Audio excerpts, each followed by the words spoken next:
Smith, like, do you ever remember them sent the gel pens when you was a kid that you'd go mental for them? Like, you'd walk into WH Smith's or even a Woolworths and it'd be like a crack den for kids. They'd all just be lined up, all sniffing the different ones.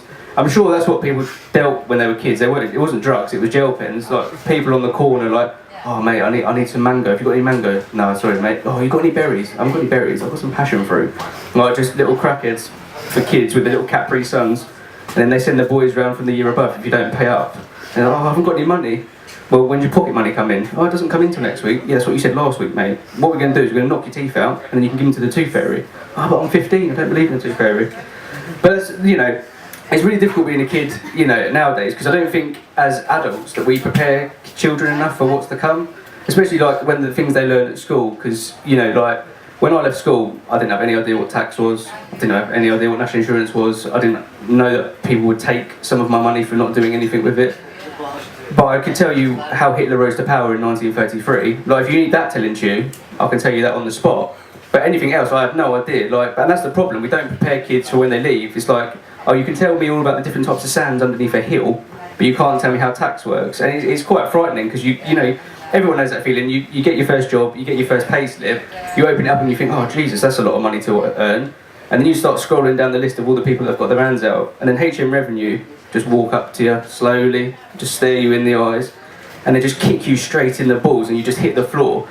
And then they just take 20% of your money for no reason, they take national insurance for no reason.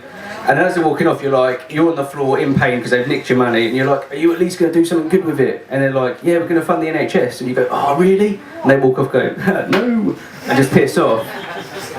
But like I say, it's difficult to really be a kid, because I think the problem is because as adults we don't understand a lot of things, so we can't pass that on to children. Like, a lot of things you don't understand, especially something like death. Like, you don't understand death. Bear with me, I know we'll go down the road.